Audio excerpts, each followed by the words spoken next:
آله وصحبه ومن والاه.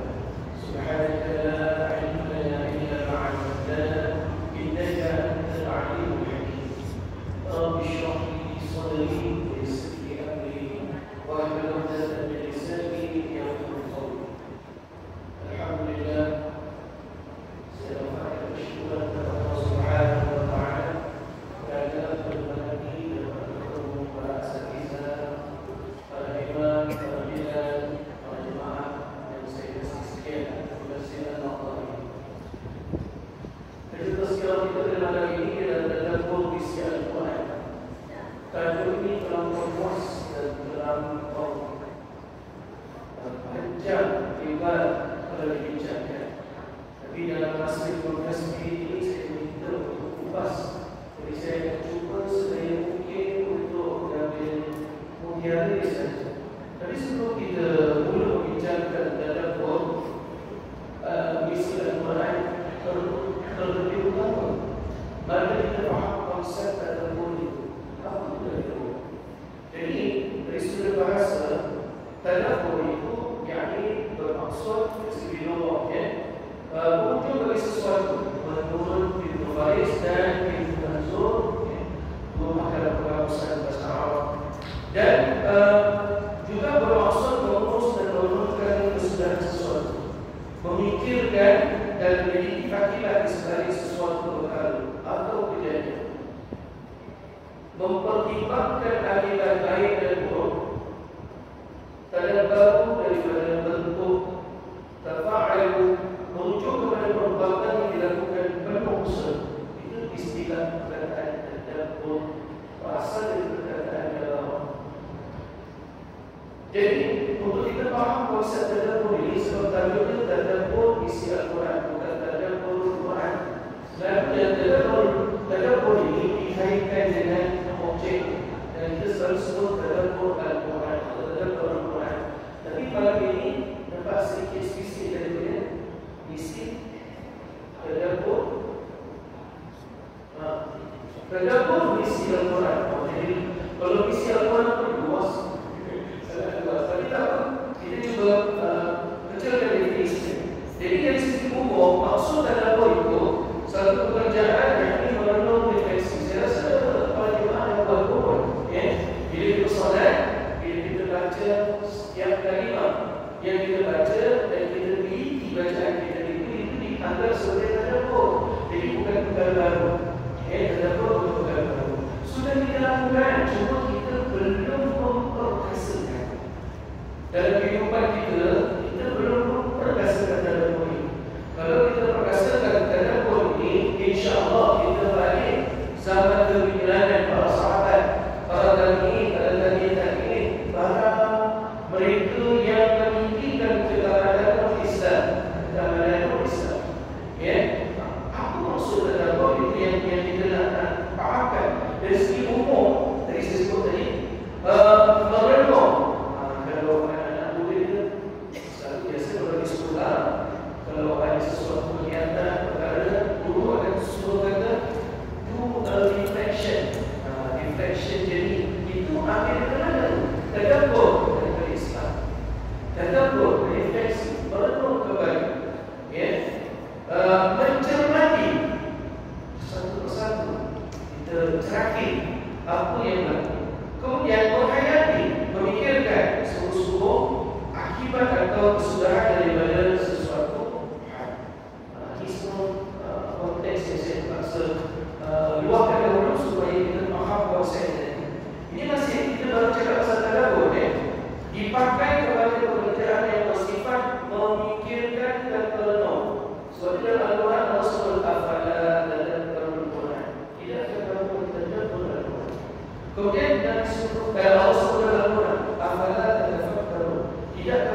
ajarkan kepada kita secara mutawatir, kita belajar Al-Quran daripada guru-guru syekh-syekh kita, ya, untuk baca Al-Quran, dan kita baca Al-Quran itu bersanad, ya, yang mutawatir, ulama-ulama tajwid. Kemudian menjadi ibadah dengan membaca. Nah, ini maklum kita. Kita tahu baca Quran itu ibadah. Sebab itu kita rajin baca Quran. Dan dalam Ramadan ni kita rajin mengkhatamkan Al-Quran. Bagus. Okay. Cuma kita ada tingkatkan satu lagi. Okay. Tingkatkan satu lagi dengan iaitu mentadabbur Al-Quran. Tak semua ayat kita tadabbur, satu ayat satu malam. Jadi kita tengok dalam 40 hari lepas aktiviti itu, apakah signifikan ataupun perkembangan ataupun perubahan yang dilakukan diri kita. Pastikan kalau baca carta itu akan meningkat, dia tak turun. Dia akan meningkat terus.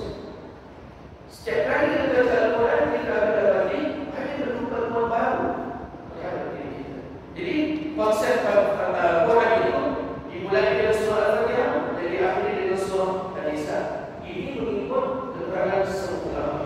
Susunan Al-Quran terdiri daripada cantuman 28 huruf hijaiyah, ayat 29, yang satu itu ayat yang datang, mengandungi 323.671 huruf, 77.437 kalimat, 6.236 ayat, 114 surah, 20 juzuk, 60 hizib, dan 240 maqam. Saya rasa semua kita dah tahu. Cuma orang kaji. Alhamdulillah. Mengikut Ibnu Katsir ni cakap tadabbur terus terkait dengan Al-Quran. Jadi tadabbur Al-Quran. Mana tadabbur Al-Quran menurut Ibnu Katsir ialah memahami makna kalimah perkataan Al-Quran, memikirkan apa ayat Al-Quran tunjukkan, pengambilan manfaat apa yang ayat Al-Quran tunjukkan buat hati dan duduk di hadapan nasihat Al-Quran. Patuh perintah-perintah Al-Quran dan pengambilan ibrah daripada ini mengikut Ibnu Katsir. Ibnu Katsir memetik satu riwayat, walaupun riwayat ini disebut ghaib, tapi ada dalam tafsir Ibnu Katsir atau Quran Al-Azim. Riwayat ini dikatakan oleh Hasan Al-Basri. Apakah Hasan Al-Basri? Demi Allah, tadabbur Al-Quran bukan dengan menghafal huruf-hurufnya, tetapi mengabaikan batasan-batasannya, sehingga ada yang mengatakan aku telah membaca seluruh Al-Quran, namun Al-Quran tidak terlihat pada akhlak dan amal. Kita hari ini kadang-kadang bila kita tidak tadabbur, kita akan melihat tadabbur itu berlangsung pada amal kita, tapi tidak ada akhlak. Jadi saya ringkaskan ini. Jadi konsep gabungkan antara tadabbur dengan Al-Quran membawa kita kesimpulan definisi tadabbur Al-Quran, iaitu memikirkan, menghayati akan isi kandungan Al-Quran, baik berupa akidah, hukum, akhlak dan seumpamanya. Apakah objektif tadabbur? Ianya merupakan suatu aktiviti berfikir mendalam. Jadi tak sesuai untuk kanak-kanak sebagai ulama menyebutkan. Sebab itu ada para ulama, para asatizah menggembling kaedah metod tadabbur ini disesuai pakai gunakan untuk kanak-kanak dalam bentuk cerita Al-Quran. Kita seronok dengan cerita Al-Quran. Sebab malam ini saya dah sebut cerita, tidak sebut saya. Kalau sebut cerita, roh kita ni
Al-Quran ini sebuah kitab yang kami turunkan kepadamu dan umatmu, wahai Muhammad. Kitab yang banyak faedah dan manfaatnya untuk mereka memahami dan teliti kandungan ayat-ayatnya, dan untuk orang-orang yang berakal sempurna, cerdas, beringat, mengambil iktibar. Jadi Al-Quran ini adalah hudan linnas, petunjuk bagi manusia, bukan untuk orang beriman saja. Allah sebutkan syahrul Ramadan alladzi unzila fihi al-Quran hudan linnas, petunjuk untuk manusia. Bagaimana sahabat beramal di zaman Rasulullah? Contohnya, Nabi sallallahu alaihi wasallam menyuruh Abdullah bin Mas'ud untuk membacakan ayat-ayat suci Al-Quran. Abdullah bin Mas'ud beri surat ta'zim kepada Rasulullah sallallahu alaihi wasallam, membagikan pendidikan itu kepada Rasulullah sallallahu alaihi wasallam. Tapi Rasulullah kata, aku suka orang lain membaca. Maka Abdullah bin Mas'ud membaca sampai kepada ayat 41 yang bermaksud, maka bagaimana keadaan orang-orang kafir pada hari akhirat kelak apabila kami datangkan dari diam-diam umat seorang saksi, yaitu Rasul mereka sendiri, menjadi saksi terhadap perbuatan mereka, dan kami juga datangkan engkau wahai Muhammad sebagai saksi terhadap umat ini. Dan Nabi pun menangis mengiskan air mata apabila mendengar ayat. Apa maksud? Kita ni kadang-kadang, seperti saya sebutkan tadi, kita ni kadang-kadang bila membincangkan sesuatu, kita sering memecahkan konteks yang diadakan. Contohnya, hari ini kita sibuk sebagai kita kalau orang baca tadi betul. Sedangkan Nabi sallallahu alaihi wasallam Quran itu turun bertajwid. Jadi no issue, tajwid itu tak issue. Ya. Bila seseorang itu baca Al-Quran, ini mesti tadarus. Kita komen orang yang kurang lancar baca. Nabi kata, no worries.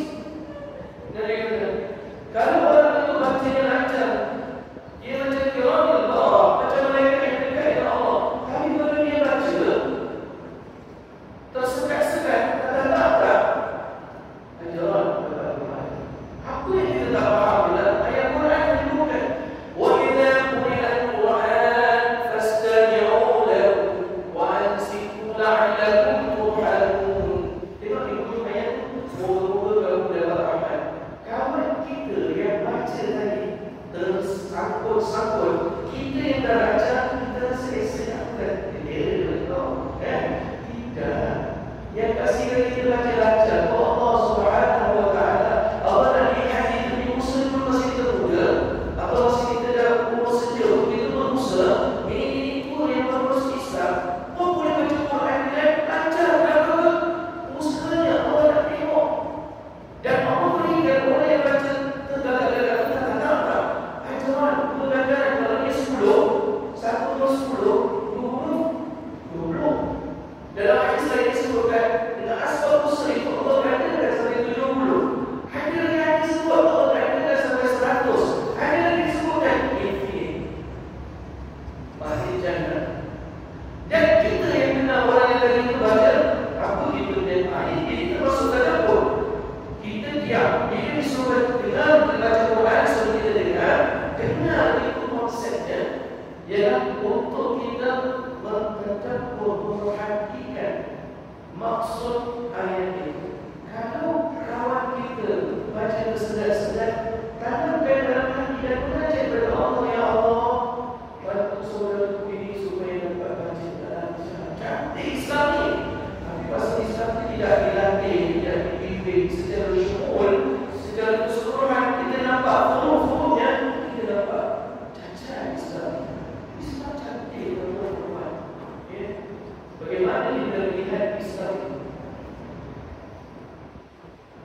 Terasa susah. Saya panggil lagi baru bukan imam. Baru bukan imam. Okey. Saya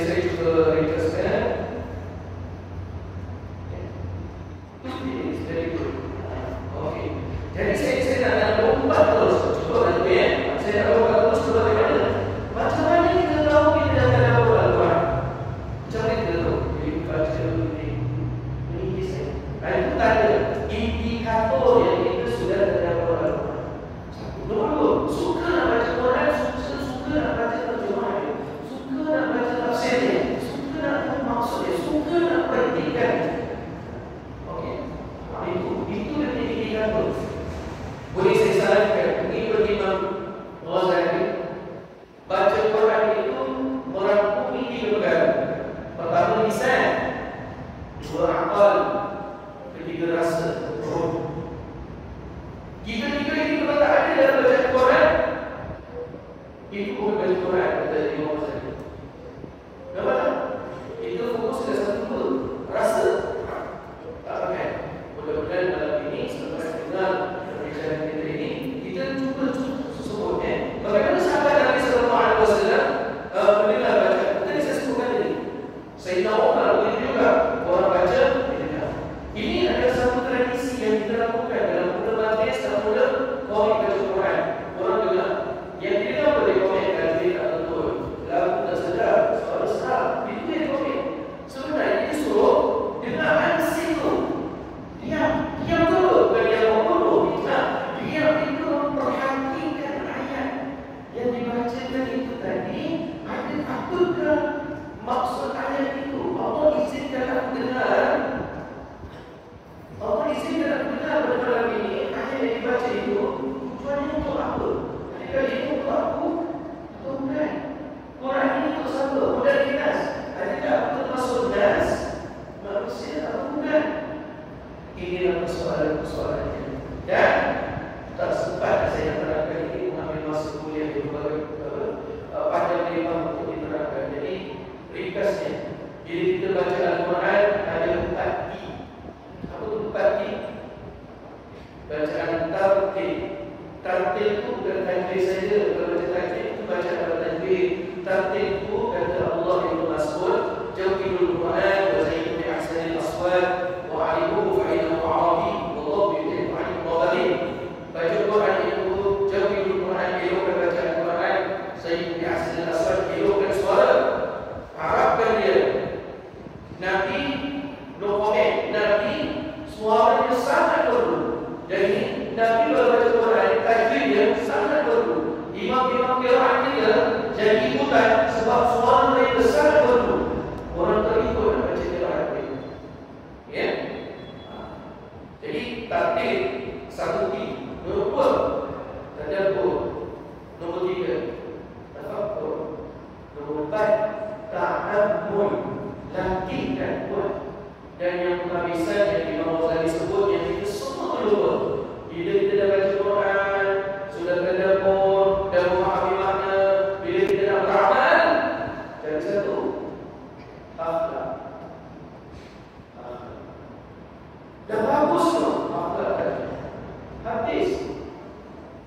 Islam ini kena ada akhlak. Sehingga kan ada orang bertanya, bila nak pilih jodoh perempuan, pilih yang ada agama. Sahabat tanya, maksud yang ada agama apa? Akhlak. Bukan tahu hukum syarak, bukan. Akhlak.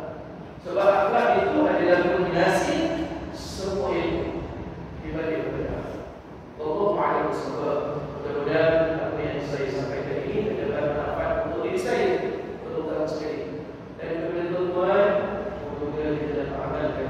Allahumma زينا بزينة القرآن وأكرمنا بإكرام القرآن وشرفنا بشرف القرآن وألبسنا بكل عافية القرآن وعافنا بكل بلاء الدنيا وبلاء الآخرة وشفاعة القرآن واغفر وارحم أمتي يا رحيم يا رحمن بحرمة القرآن العظيم. اللهم اغفر لأمة سيدنا محمد، اللهم ارحم أمة سيدنا محمد، اللهم اجبر أمة سيدنا محمد، اللهم فرج أمة سيدنا محمد بحق مولانا محمد وعلى آل سيدنا محمد والعفو منكم